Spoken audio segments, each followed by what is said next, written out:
أعوذ بالله من الشيطان الرجيم بسم الله الرحمن الرحيم بسم الله الرحمن الرحيم. السلام عليكم ورحمة الله وبركاته. إن الحمد لله نحمده ونستعينه ونستغفره ونعوذ بالله من شرور أنفسنا وسيئات أعمالنا. من يهده الله فلا مضل له ومن يضلل فلا هادي له. أشهد أن لا إله إلا الله وحده لا شريك له وأشهد أن محمدا عبده ورسوله لا نبي بعده.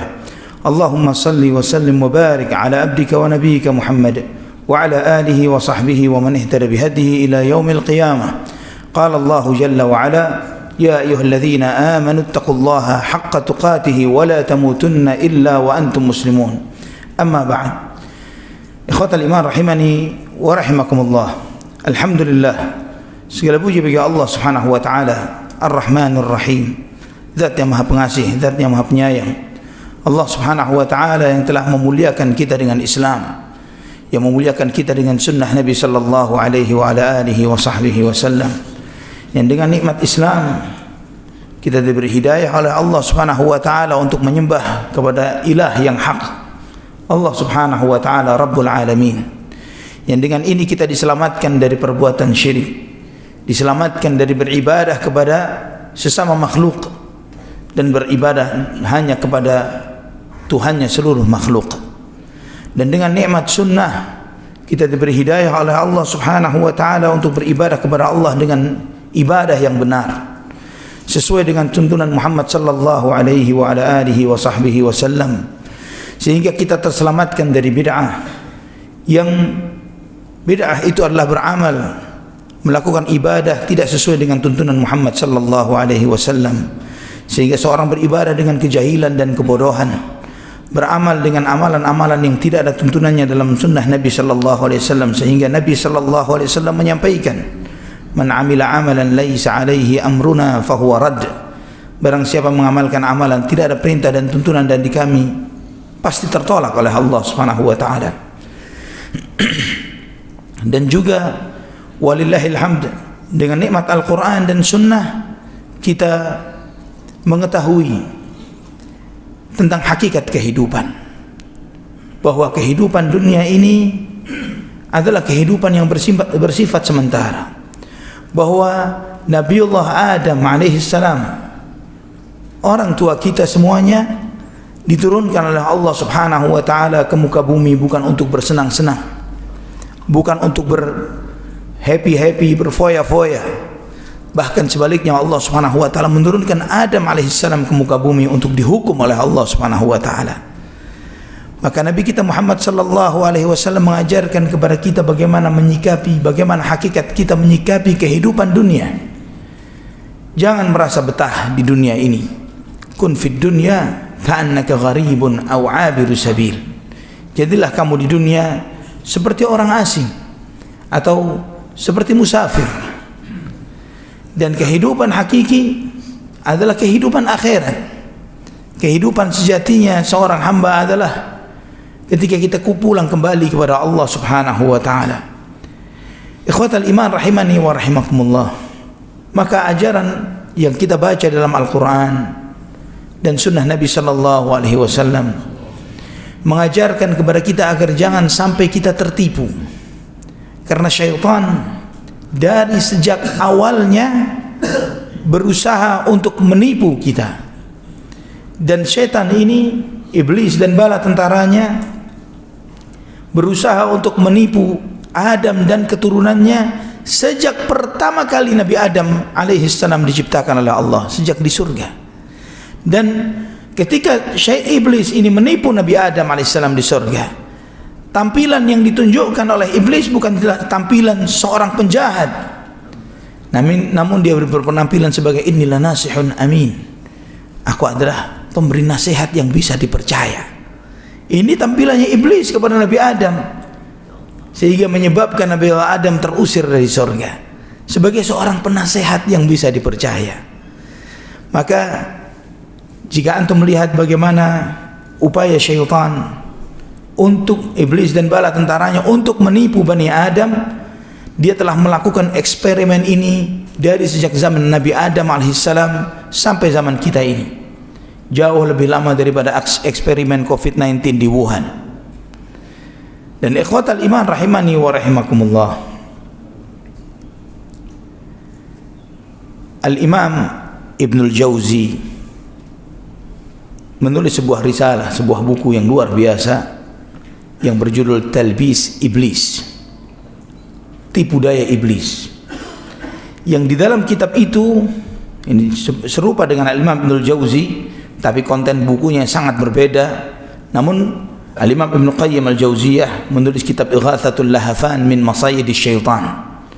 Syekhul Islam Ibnu Taimiyah rahimahullah menulis buku Iqtida'us Siratil Mustaqim Al-Mukhalifatu li Ashabil Jahim.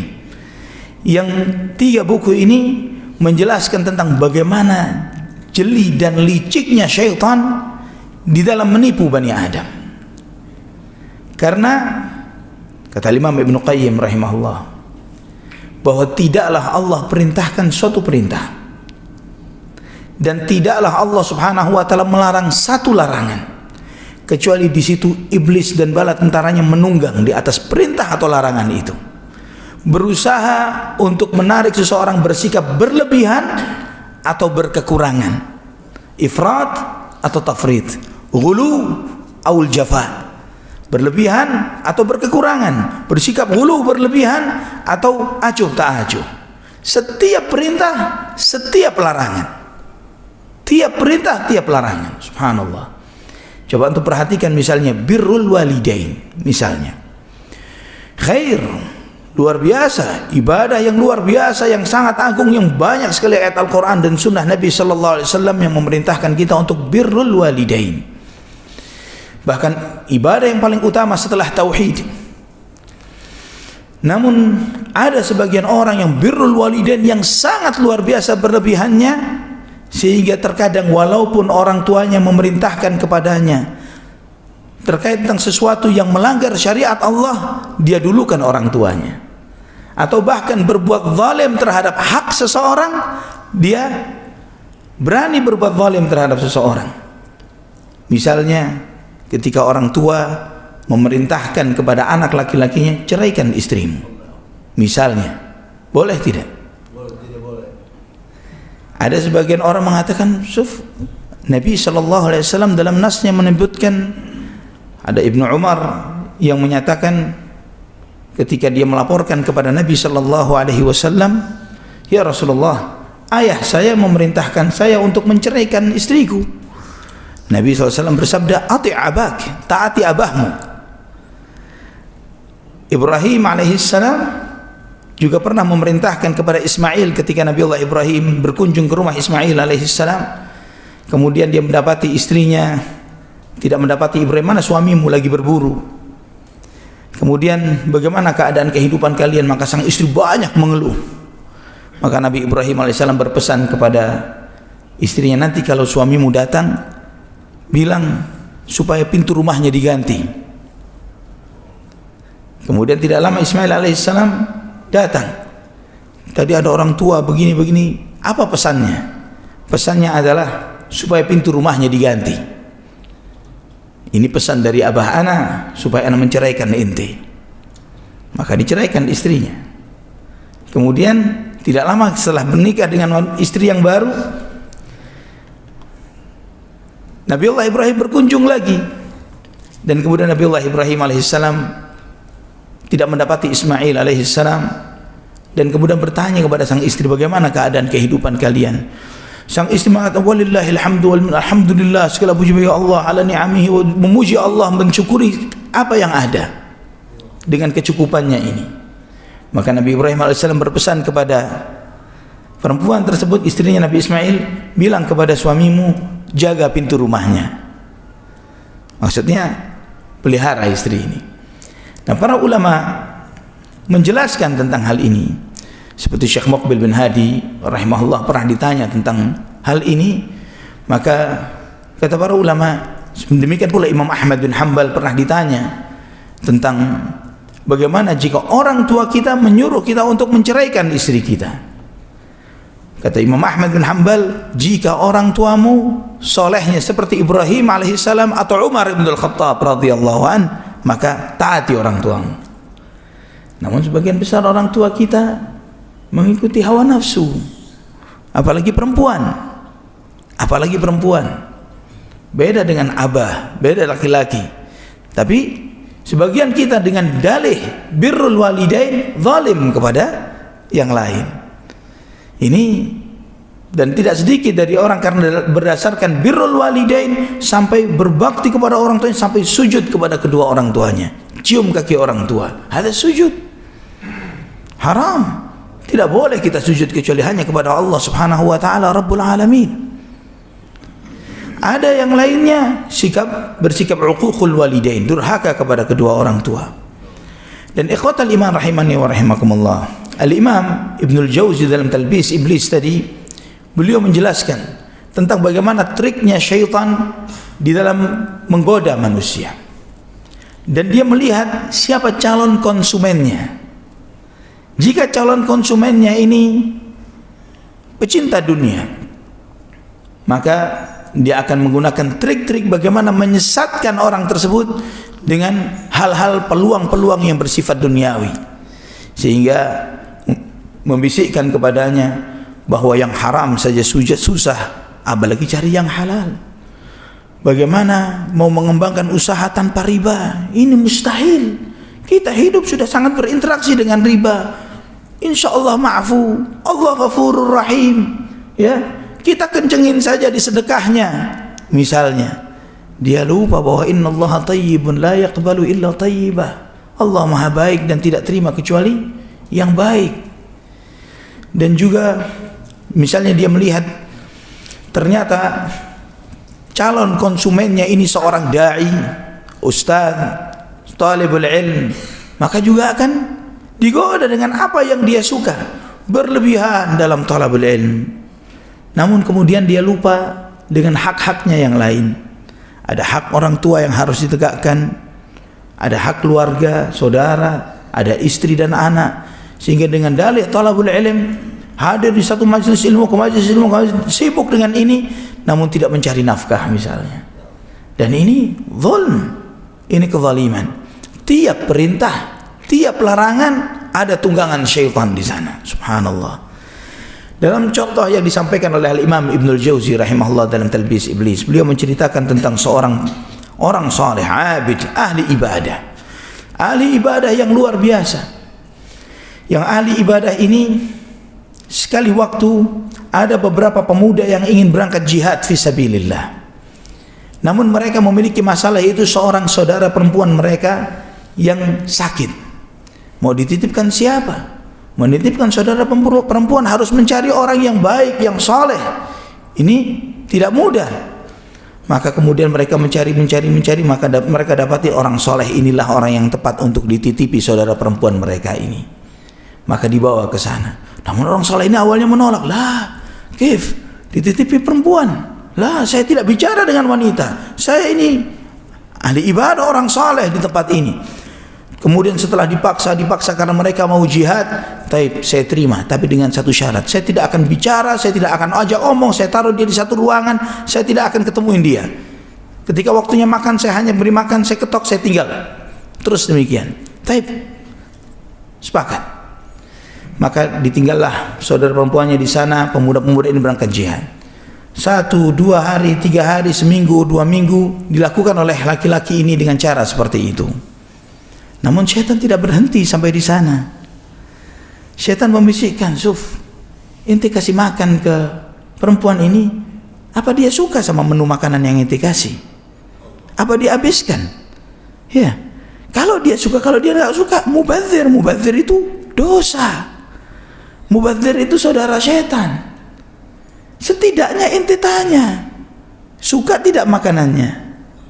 Ya, tanya, enak tidak? Apakah dihabiskan atau tidak? Kalau tidak, ente buat menu yang dia suka.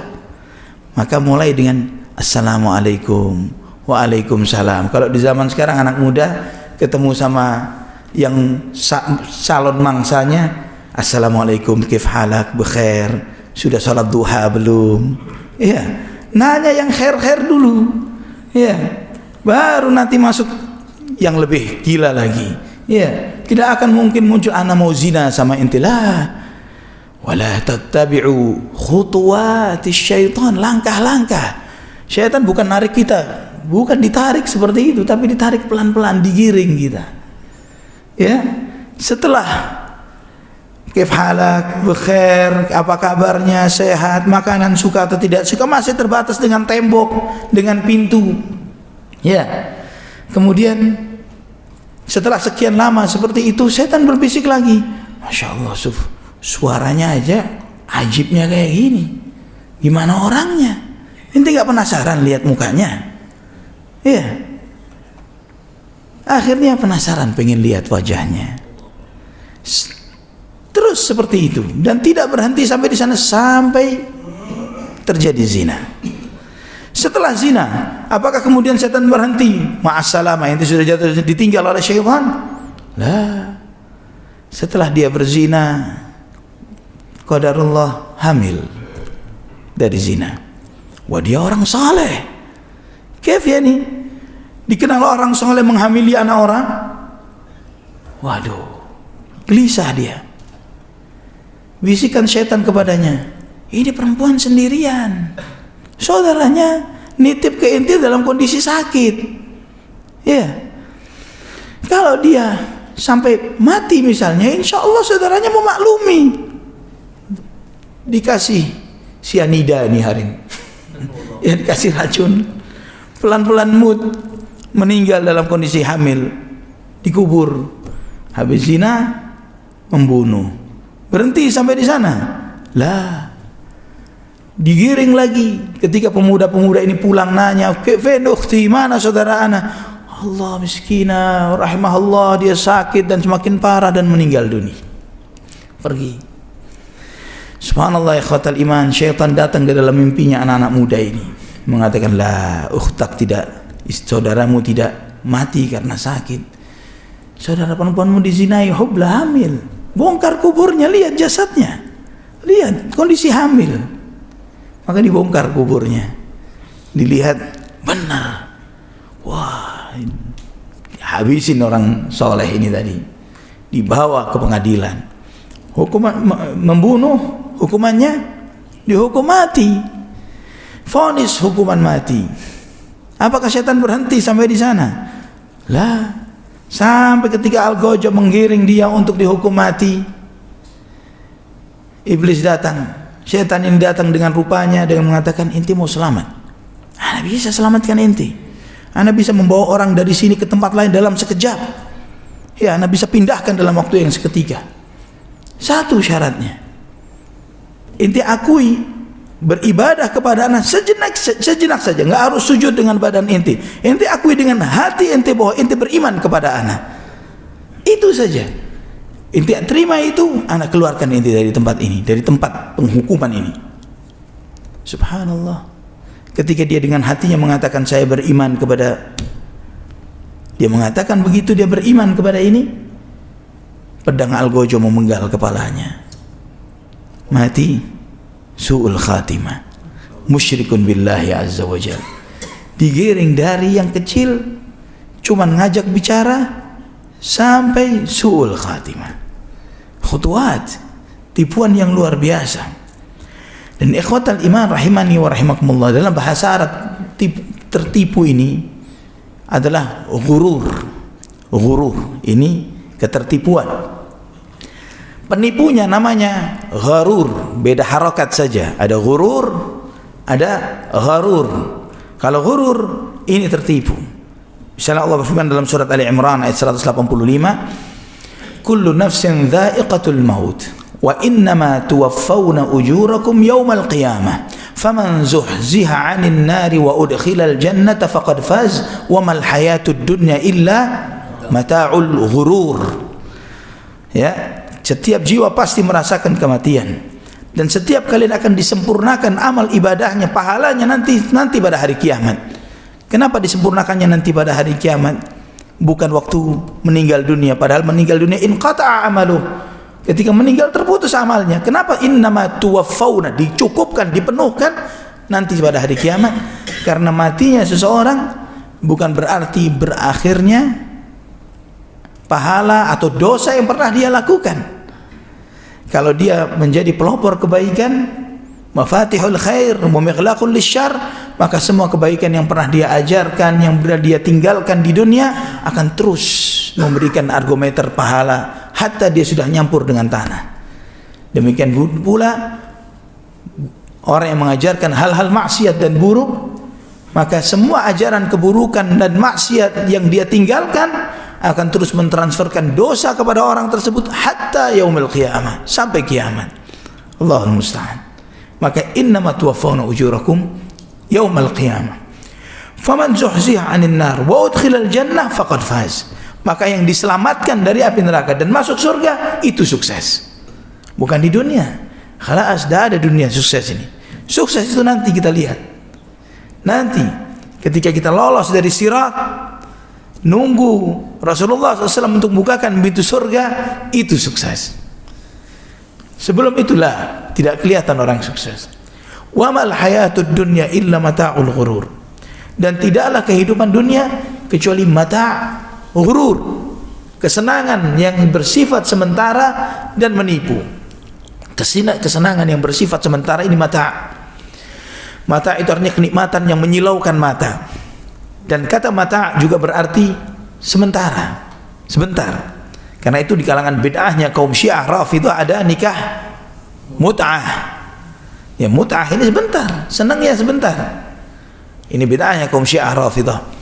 Nah, Allah Subhanahu wa taala menyebutkan dunia ini senangnya menyilaukan. Sebentar tapi membuat orang lupa. Ketika kita dihadapkan dengan dunia, ka'annana seperti kita ini hidup selama-lamanya. Zen, lagi ada peluang ajib, kita lupa semua hak, semua ini kita lupakan semuanya. Kadang haram kita ambil karena kita anggap ini peluang yang zen. Oleh karena itu Allah menyebutkan wa mal hayatud dunya illa mata'ul ghurur. Kehidupan dunia ini kesenangan sementara, nipu, menipu. Sadarnya seseorang itu tertipu ketika menjelang ajal. Ya Allah. Ya, semua orang yang nanti menjelang ajalnya baru sadar kalau dia tertipu. Dunia yang banyak yang dia tinggalkan, ya ikhwatal iman, hatta pakaian yang kita pakai sekarang ini pun akan dilepas. Ya, kacamata, jam, semua akan dilepas. Tidak ada yang kita bawa. Kita setiap mau keluar rumah kita setelkan baju rapi, tidak dan sebagainya. Nanti kalau maut, khalas, kain kafan. Ya. Andai kata keluarga kita ngasih kain kafan bekas pun kita akan terima. Abu Bakar As-Siddiq radhiyallahu anhu pernah menyebutkan, minta nanti ketika mau beri kain kafan ana, beri kain kafan yang bekas saja, kain bekas. Karena orang mati nggak butuh kain baru. Yang butuh kain baru yang hidup. Sah. Subhanallah. Ikhwatal iman rahimani wa rahimakumullah. Allah Subhanahu wa taala pernah berfirman kepada iblis di surat Al-Isra ayat 64. Wastafziz man istata'ta minhum bi sautik wa ajlib 'alaihim bi khaylika wa rajlika wa syarikhum fil amwali wal auladi wa'idhum wa ma ya'iduhum asy-syaitanu illa ghurura. Bisikkanlah dengan suaramu, pekikanlah dengan suaramu wahai iblis. Dengan suaramu ini kerahkanlah semua pasukan berkuda dan pasukan pejalan kakimu wahai iblis. Tipulah manusia semaumu, sertai mereka dalam hartanya, sertai manusia itu dalam anak-anaknya. Wasyarikum fil amwali wal aulad. Bagaimana iblis itu menyertai seseorang di dalam hartanya, di dalam anak-anaknya. Wa'idhum, kasih janji-janji, kasih impian-impian. Wa ma ya'iduhumus syaitanu illa ghurura. Dan tidak ada janji-janji setan itu kecuali menipu. Ayat ini Allah Subhanahu wa taala menyebutkan kepada kita bahwa syaitan ini punya komando. Iblis ini punya komando. Dia punya pasukan, pasukan berkuda, pasukan pejalan kaki, ya, dan punya level-level. Ya, ada setan-setan kelas bintang 5, bintang 4 sampai kopralnya. Dan ini dilepas sesuai dengan siapa targetnya. Ya. Siapa targetnya? Subhanallah. Antum tahu Imam Ahmad bin Hanbal rahimahullah sebelum ajalnya ditalqin sama anaknya Abdullah, la ilaha illallah, la ilaha illallah, la ilaha illallah. Imam Ahmad mengatakan bu'd, menjauh ente, menjauh. Subhanallah. Kemudian setelah dia Imam Ahmad mengatakan, bukan ke kamu wahai anakku, la, ada syaitan, iblis datang ke anak dengan gemeteran. Iblis ini menggigit jarinya dengan mengatakan, futtani ya Imam Ahmad, futtani, ente sudah selamat dari anak, ente selamat dari anak. Ini waktu sakaratul maut. Kata Imam Ahmad, lah, anak belum selamat dari ente sebelum selama anak masih hidup. Mau nipu Imam Ahmad bin Hanbal rahimahullah. Karena ketika orang merasa, wah, anak imam, ya, merasa dirinya azim dengan dirinya, dengan ibadahnya, dengan ilmunya, tertipu oleh syaitan. Allahul musta'an. Ikhwatal iman rahimani wa rahimakumullah. Al-Imam Ibnu Qayyim rahimahullah ketika menyebutkan tentang ayat ini, beliau mengatakan bahwa janji-janji syaitan itu dibisikkan ke dalam hati manusia yang mengatakan, umurmu masih panjang, kamu akan mendapatkan kesenangan dunia, kamu akan mendapatkan jatah untuk memiliki kedudukan yang di atas teman-temanmu, di atas saudara dan sahabat-sahabatmu. Ketahuilah dunia ini seperti roda, kadang di atas, kadang di bawah. Kamu sekarang di bawah, nanti ada waktunya kamu akan di atas. Terus bisikan syaitan ini. Sebagaimana yang lain ada jatah untuk di atas, kamu juga akan mendapatkan hal yang sama. Dibuat panjang angan-angannya, semuanya dunia. Tidak ada bisikan syaitan ini membuat kita ini berangan-angan untuk melebihi teman dan saudara kita indallahi azza wa jal. Walaupun kita tahu bahwa inna akramakum indallah, yang paling mulia di antara kalian di sisi Allah, atqakum, yang paling bertakwa, yang paling mulia di sisi Allah. Kita tidak cari yang paling mulia di sisi Allah, tapi yang kita cari mulia di mata orang. Bagaimana dihormati orang, bagaimana dihargai orang, bagaimana orang itu melihat kita dengan wow. Lupa bahwa kemuliaan itu bukan indan nas, tapi indallah. Ikhwatal iman rahimani wa rahimakumullah. Kemudian Imam Ibnu Qayyim rahimahullah mengatakan bahwa syaitan ini memberikan bisikan-bisikan indah untuk membuat manusia itu terjerumus dalam perbuatan syirik dan maksiat, memberikan angan-angan yang menipu dengan beragam bentuknya. Bedanya janji dan angan-angannya, bahwa janji-janji syaitan itu adalah batil dan angan-angannya sesuatu yang mustahil.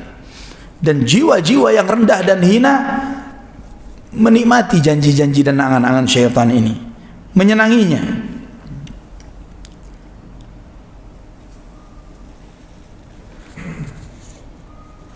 Ikhwatal iman rahimani wa rahimakumullah. Ghurur ini macam-macam bentuknya. Ketertipuan ini macam-macam bentuknya.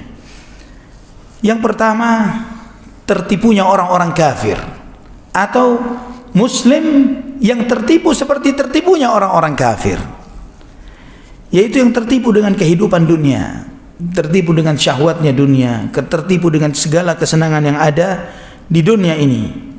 Allah Subhanahu wa taala berfirman dalam surat Al-An'am ayat 70, وَذَرِ الَّذِينَ اتَّخَذُوا دِينَهُمْ لَعِبًا وَلَهْوًا وَغَرَّتْهُمُ الْحَيَاةُ الدُّنْيَا.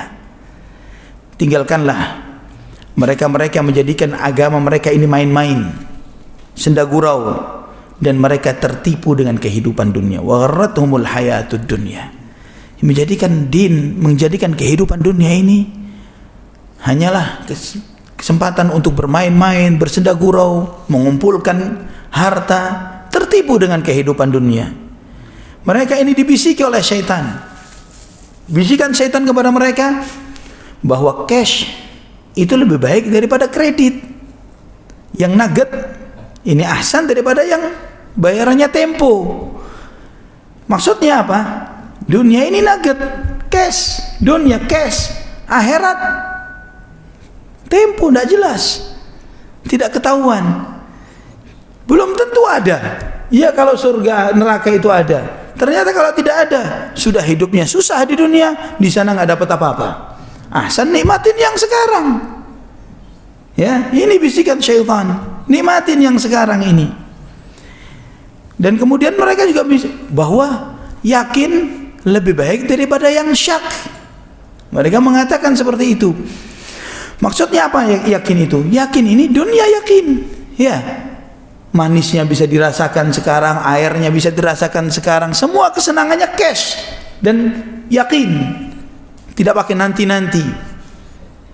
Sedangkan akhirat tidak jelas. Sampai ada mengatakan, ya, apa ada yang pernah berangkat ke sana dan balik untuk menceritakan? Ya, dengan bentuk pengingkaran, kekufuran terhadap akhirat. Subhanallah, ikhwatal iman rahimani wa rahimakumullah. Ini bisikan mereka. Sedangkan Allah Subhanahu wa taala menegaskan dalam nas-nasnya begitu banyak dalam Al-Qur'an. Ini di antaranya Allah berfirman, "Indakum yanfad wa ma 'indallahi baq." Apa yang ada di sisimu sirna. Apa yang ada di sisi Allah itu yang kekal abadi.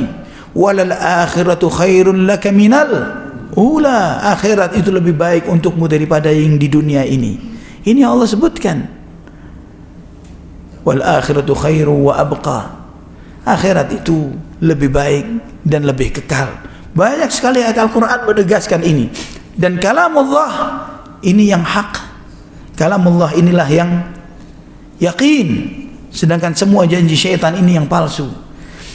Karena itu antum tidak akan pernah melihat orang yang paling sukses di dunia abadi dengan kesuksesannya. Tidak pernah ada. Jika membaca buku-buku motivasi tentang duniawi, seringkali di antara banyak contoh, di antara contoh yang paling sering diberikan contoh ini Arnold Schwarzenegger. Tahu ya? Arnold Schwarzenegger. Dia ini di antara orang yang sukses dalam segala apa yang dia lakukan. Olahragawan dia sukses, bintang film sukses, ya, politikus, pernah jadi wali kota California kalau tidak salah, betul ya? Dia sukses, politik sukses, semuanya sukses dia, bisnisnya luar biasa. Tapi dia pernah mengeluh, dia pernah mengatakan, kenapa kok saya harus tua? Dia mengeluh, kenapa kok harus tua? Padahal untuk jadi sukses ini susah payah. Ya, masih hidup orangnya, belum mati, tapi sudah mengeluh dengan berkurangnya semua nikmat yang pernah dia cari dengan susah payah. Ini sifatnya dunia, nipu. Ketika kita belum sampai ke sana kelihatannya luar biasa. Tapi ketika sudah sampai, siapa yang mengatakan bahwa ketika sudah sampai dari apa yang dia kejar, kemudian dia merasakan luar biasanya? Itulah yang dia rasakan luar biasa nanti indallah. Ikhwatal iman rahimani wa rahimakumullah. Kemudian bentuk yang kedua yang tertipu ini adalah pelaku-pelaku maksiat dari kalangan kaum muslimin, yang mereka ini berbuat dosa, berbuat maksiat, namun ketika diingatkan taubat ente, ittaqillah, tinggalkan dosa, tenang, innallaha ghafurur rahim. Allah Maha Pengampun, Allah Maha Pemaaf, jangan khawatir ente. Paling kalau kita masuk neraka sehari 2 hari masuk surga habis gitu. Iya. Ini bisikan syaitan kepada sebagian pelaku dosa dan maksiat. Digambarkan hal ini sebagai sesuatu yang bagus. Ana adalah berharap kepada ampunan Allah. Allah Maha Pengampun. Jika dia tahu dan yakin Allah Maha Pengampun, dia bakal minta ampun dari dosa-dosanya, bukan terus dengan dosanya. Harusnya ketika dia tahu bahwa Allah Ghafurur Rahim, istighfar, bertaubat kepada Allah Subhanahu wa taala. Dan ini bukan berharap, ini bukan raja, ini adalah tertipu. Ikhwatal iman rahimani wa rahimakumullah. Imam Al-Hasan Al-Basri rahimahullah pernah ditanya, qaumun yaqulun narjullaha wa yudayyi'una al-amal. Ada sebagian orang mengatakan kita berharap kepada Allah, namun di saat yang bersamaan mereka menyia-nyiakan amal, tidak beramal. Mengatakan berharap kepada Allah, namun tidak beramal, tidak menjalankan perintah, tidak menjauhi larangan. Maka kata beliau, hayhat hayhat, tilka amaniyuhum yatarajjahuna fiha man raja syai'an talabah wa man khafa syai'an haraba minh. Kata beliau, hati-hati, hati-hati, mereka inilah yang tertipu dengan angan-angan mereka. Barang siapa yang mengharapkan sesuatu, dia akan melangkah kepada apa yang dia harapkan, dicari. Barang siapa yang takut dari sesuatu, dia akan lari dari apa yang dia takuti. Artinya ketika mengharapkan surga, mencari jalannya surga, apa yang harus dilakukan dan apa yang harus ditinggalkan untuk masuk surga. Jika takut dari api neraka, lari dari neraka dengan menghindari semua perbuatan yang menjerumuskan seseorang masuk ke dalam api neraka. Ini berharap dan takut. Tapi jika angan-angan seperti seorang anak yang berharap lulus ujian, ya, kamu berharap lulus ujian? Iya, berharap, sambil main game. Besok ujian, enggak apa-apa, gurunya sudah anak kasih kamer.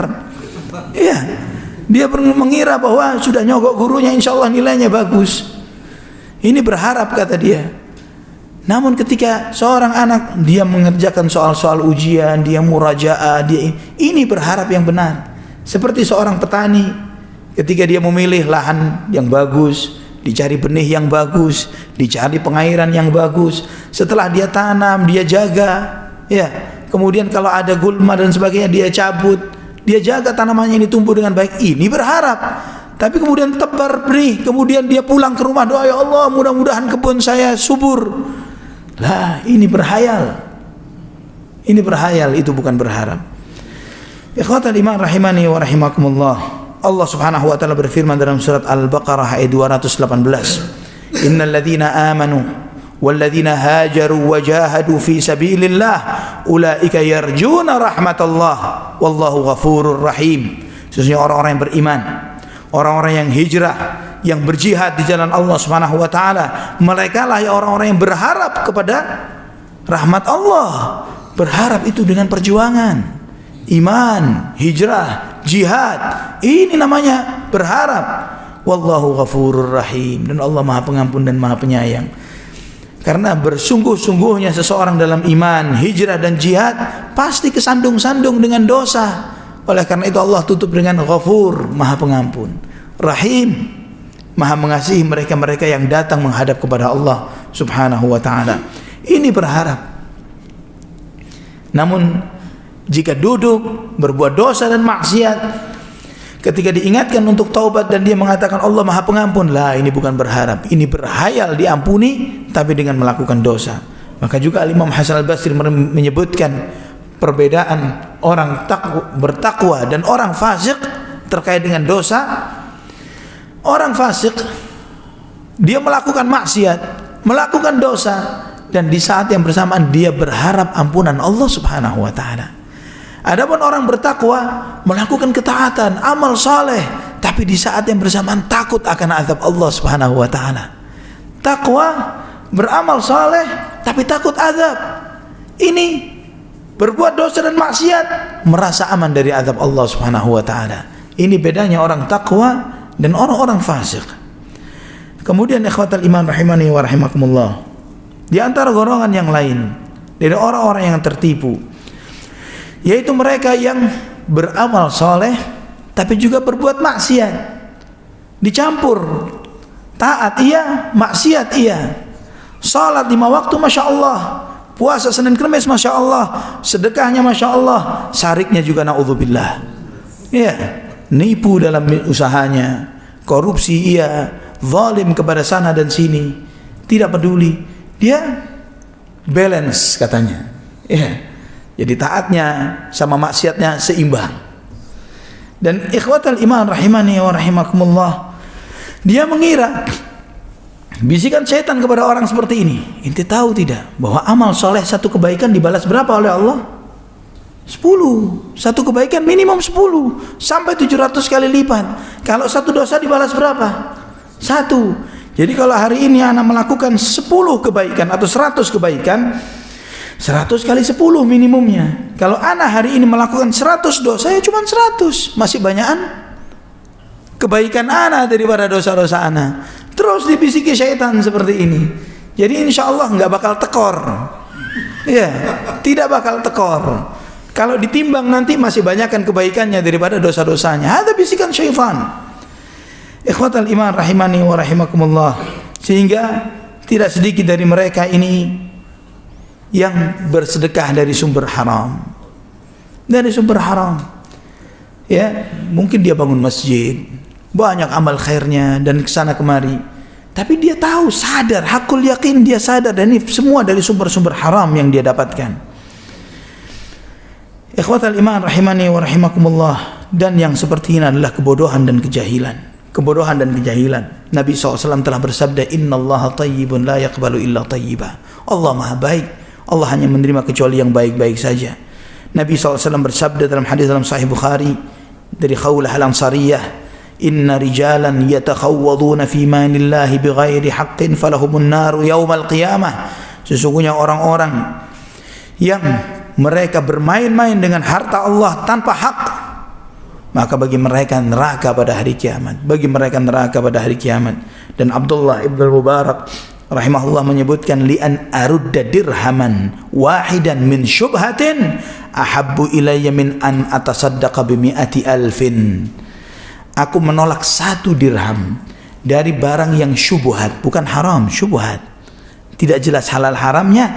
Ana tidak terima ini, lebih ana harapkan pahalanya di sisi Allah ketimbang sedekah 100.000 dirham. Suf, antum sedekah, antum menolak, ada tawaran ini, ada suf, ini uang diam 100 juta sekut, jangan, ente tidak terlibat, cuman diam saja dengan uang ini 100 juta. Menolak uang syubhat ini, jadi mungkin sebagian orang belum ketemu dengan kejadian yang seperti ini, tahu bahwa ini haram. Tapi kalau sudah di depan matanya fulus itu, bukan lagi haram ini syubhat. Minimum ya syubhat. Ini syubhat ini, 100 juta ini halal haram lah ini. Jadi syubhat padahal jelas haram kalau dia tidak lagi ketemu kesempatan ini. Kata Imam Ibnul Mubarak rahimahullah, ana nolak fulus yang seperti ini lebih baik ketimbang ana sedekah 100.000-nya uang 100 juta. 100.000 kali uang 100 juta. Pahalanya lebih besar nolak dari uang yang syubhat. Wara, kehati-hatian. Imam Umar bin Khattab radhiyallahu anhu mengatakan, inni atruku tis'ata a'syara min halalin makhafata an aqa fil haram.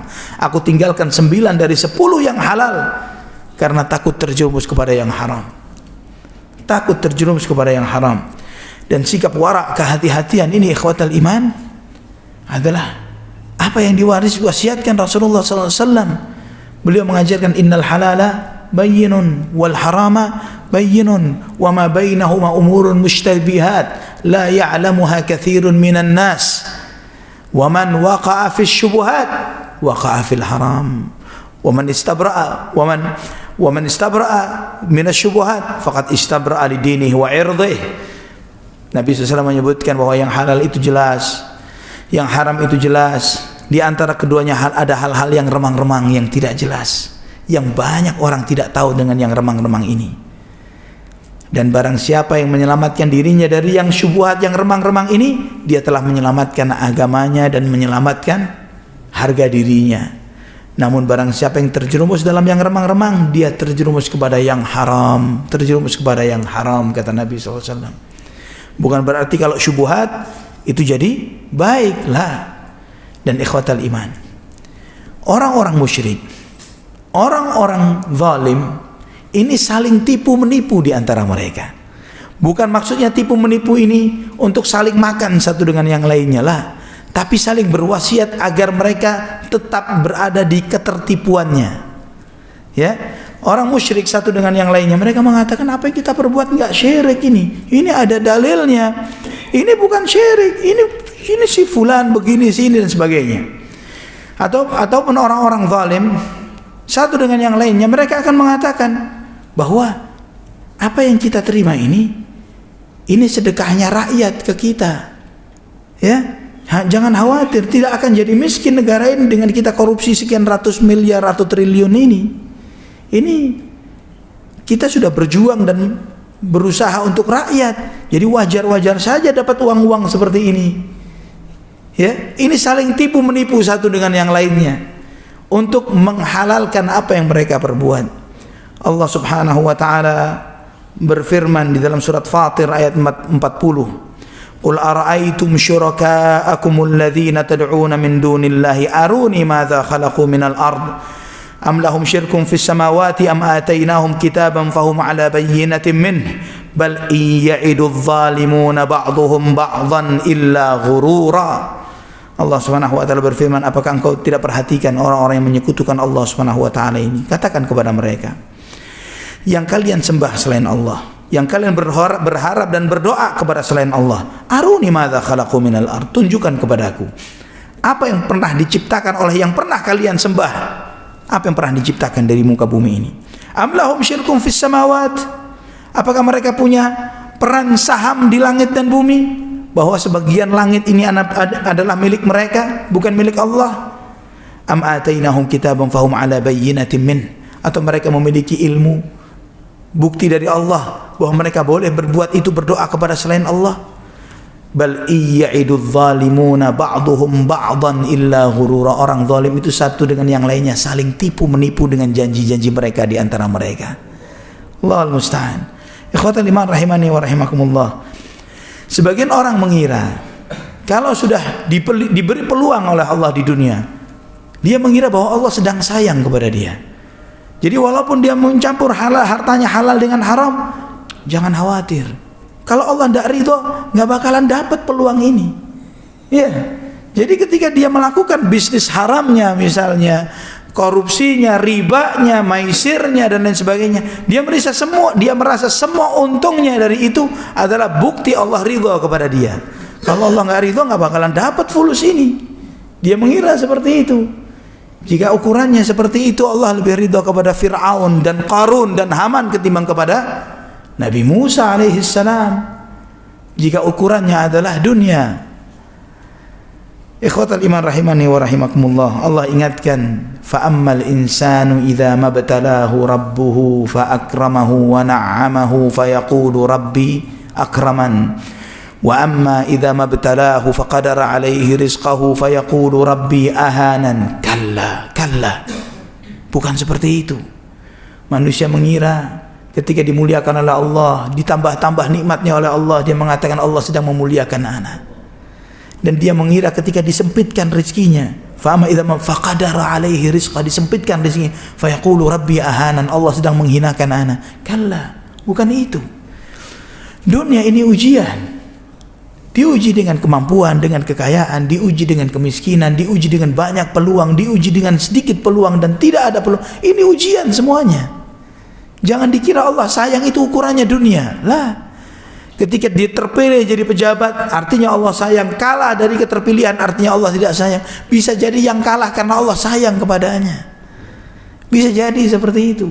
Bisa jadi dibuat miskin, Allah sayang kepadanya. Karena Nabi SAW menyebutkan fuqara masuk surga 500 tahun lebih dulu daripada orang-orang kaya. Namun kita tidak mau menerima takdir itu di dunia ini. Ikhwatal iman rahimani wa rahimakumullah. Dan sebagian kita ahsan tertunda 500 tahun tapi mabsut hidupnya di dunia. Iya, daripada cepat-cepat masuk surga tapi fakir di dunia. Ikhwatal iman rahimani wa rahimakumullah. Juga ada sebagian orang yang tertipu dengan ilmunya, dengan ibadahnya, dengan dakwahnya. Dia mengira bahwa Masya Allah, dengan kesolehannya, dengan dakwahnya, dia melihat berapa banyak orang yang sadar, yang tobat, yang dapat ini hidayah. Berapa banyak orang yang hadir di majelis ilmu. Dia mengira bahwa ini adalah kelebihan yang Allah yang dia miliki dari dirinya sendiri. Dia ujub dengan dirinya. Padahal dia lupa bahwa Allah Subhanahu wa taala tidak butuh manusia, tidak butuh amal kita. Ya, dalam hadis qudsi yang sahih dalam Sahih Muslim, andai kata semua kalian kafir kepada Allah, tidak akan kurang kekuasaannya Allah. Dan Allah ini tidak butuh ustadz, tidak butuh dai, tidak butuh ulama, bahkan tidak butuh nabi. Tidak butuh nabi. Antum membaca dalam Al-Quran kisahnya Nabi Allah Yunus alaihissalam. Nabi Yunus alaihissalam ini meninggalkan kaumnya Ninawe.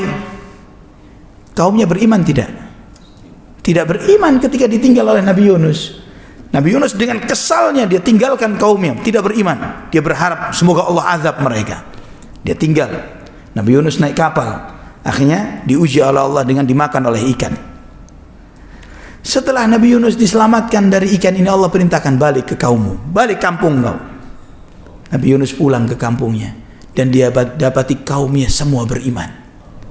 Allah Subhanahu wa taala tanpa Nabi Yunus alaihissalam. Semua kaumnya beriman tanpa Nabi. Jika Nabi saja Allah nggak butuh, apalagi kita. Jangan pernah tertipu. Ahlul masjid sudah berbuat inilah, jangan tertipu. Tidak ada nilainya. Malah kita syukur.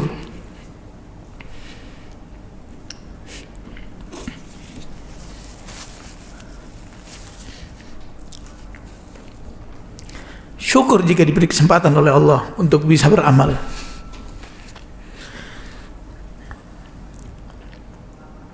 Karena hidayah itu mahal. Hidayah itu mahal.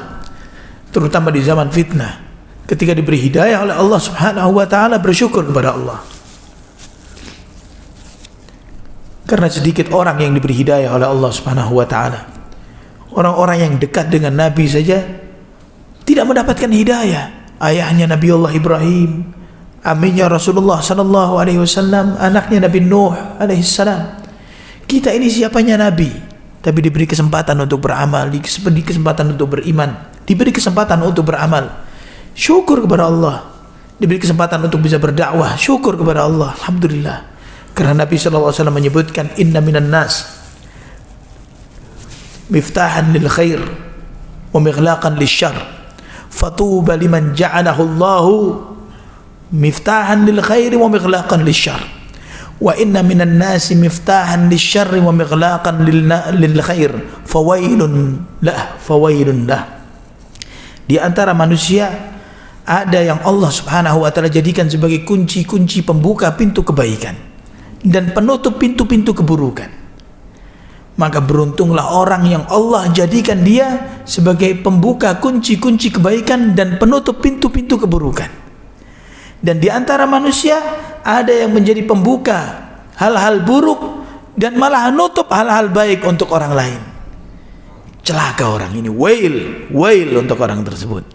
Dan kita lihat diri kita. Kita hidup di dunia ini jadi yang mana? Membuka kebaikan untuk orang lain atau malah menutup kebaikan dari orang lain. Jika kedudukan Allah pilih kita di dunia ini, membuka kebaikan untuk istri dan anak-anak kita, membuka kebaikan untuk keluarga kita, untuk masyarakat kita, syukur kepada Allah, karena Allah yang menjadikan kita seperti ini. Ikhwatal iman rahimani wa rahimakumullah. Dalam Sahih Bukhari dan Muslim di hadis Aban radhiyallahu anhu, sekali waktu dia pernah membawakan air wudunya Utsman ibn Affan radhiyallahu anhu. Kemudian Utsman ibn Affan duduk dan kemudian mengambil air wudu. Dia wudu sebagaimana wudunya Rasulullah SAW. Antum baca di dalam kitab Bulughul Maram hadis tentang wudu, hadis inti tentang wudu adalah hadisnya Utsman ibn Affan radhiyallahu anhu. Yang hadis yang paling panjang, yang paling detail menjelaskan tentang wudunya Rasulullah SAW. Hadisnya Utsman. Dan subhanallah, dengan hadis ini jika antum pikirkan, Utsman bin Affan termasuk sahabat yang paling kaya di antara para sahabat. Tapi yang sampai hari ini sampai kepada beliau radhiyallahu anhu dari amal ibadah pahala yang tidak ada berhentinya, setiap muslim yang wudu seperti wudunya Nabi, Utsman bin Affan dapat pahalanya. Radhiyallahu anhu. Berapa miliar muslim. Allahu akbar. Ada Utsman. Ini hadisnya yang paling inti hadis dalam masalah wudu ada hadisnya Utsman bin Affan. Setelah beliau wudu menunjukkan wudunya Nabi SAW, kemudian beliau menyampaikan, saya pernah melihat Nabi SAW duduk di tempat yang ana duduk ini. Beliau wudu dengan wudu yang saya lakukan.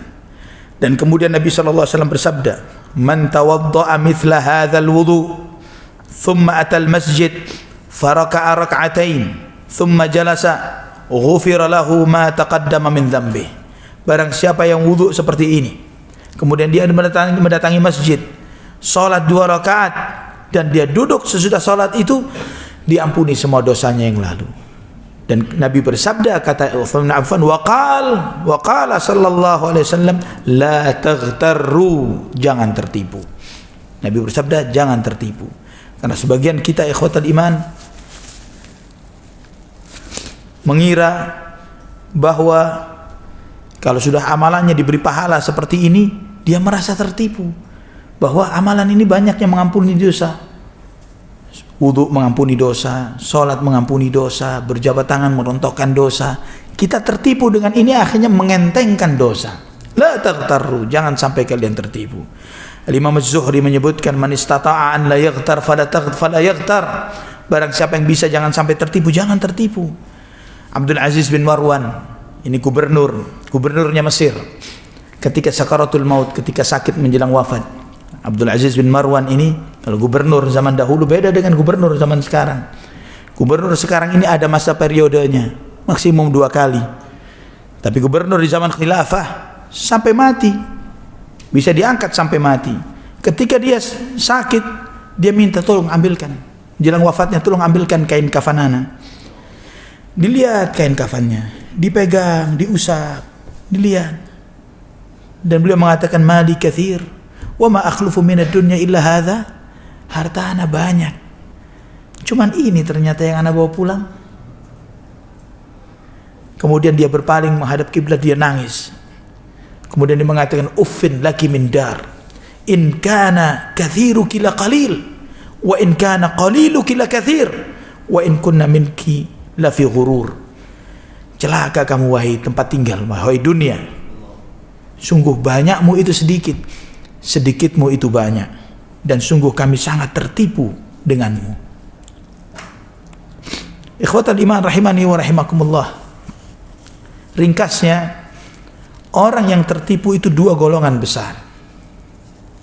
Yang tertipu karena dunia, dan yang kedua yang tertipu karena agama.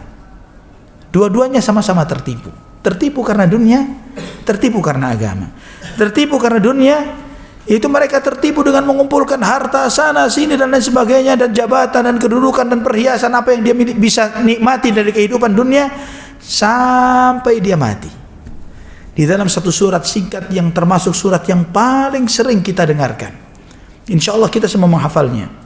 Allah Subhanahu wa taala berfirman, alhaakumut takatsur hatta zurtumul maqabir kalla sawfa ta'lamun thumma kalla sawfa ta'lamun kalla law ta'lamuna ilmal yaqin la tarawunnal jahim thumma la tarawunnaha 'ainal yaqin thumma la tus'alunna yawma idzin 'anil na'im. Kalian dilalaikan dengan memperbanyak harta dan yang lain sebagainya, hatta zurtumul maqabir, kan sampai kalian pulang ke kuburan. Allah menyebutkan di kuburan itu zurtum, ziarah. Allah menunjukkan kepada kita tinggalnya kita di alam barzakh sebentar, seperti berkunjung. Kalau alam barzakhnya saja sebentar, apalagi dunianya. Ya, insyaallah kita semuanya ini nginep di kuburan lebih lama daripada nginep di atas kuburan. Lebih lama kita akan tinggal di dalam tanah ketimbang di atas tanah. Allah itu pun sebutkan tinggal di alam barzakh, ziarah sebentar. Kalla sawfa ta'lamun, thumma kalla sawfa ta'lamun. Jangan, sekali-kali jangan seperti itu, kamu bakal tahu. Sekali-kali jangan seperti itu, kamu bakal tahu. Diulang 2 kali oleh Allah karena kita bakal kaget, minimumnya 2 kali.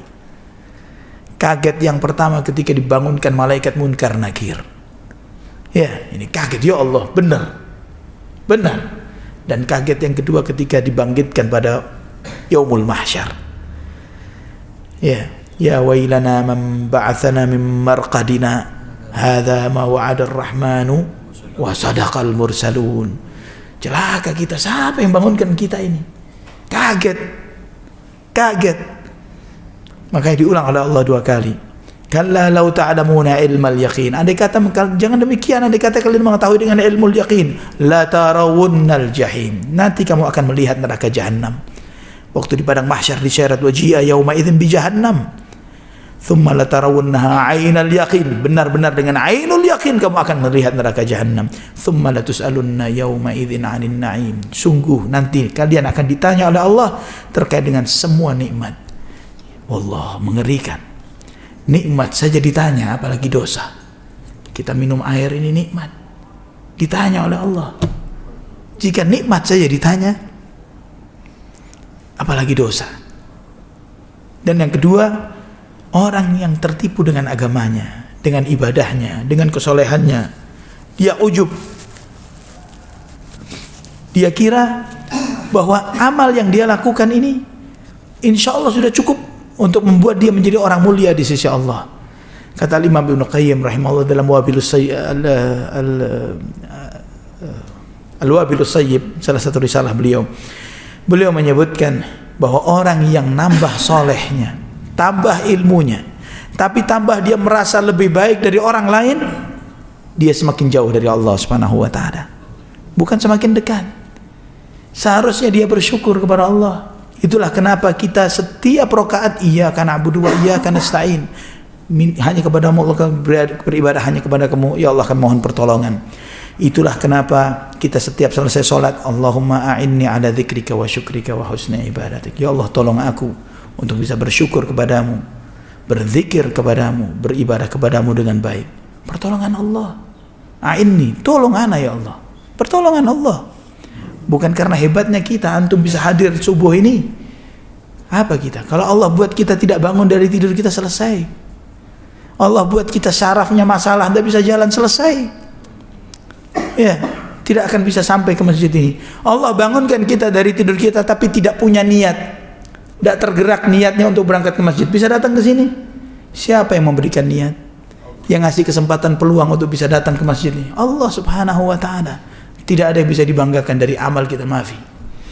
Itu diantara makna kenapa Nabi SAW menyebutkan tidak ada yang masuk surga karena amalnya, tapi karena rahmat Allah Subhanahu wa taala. Karena amal ini bisa beramal, itu rahmat Allah Subhanahu wa taala.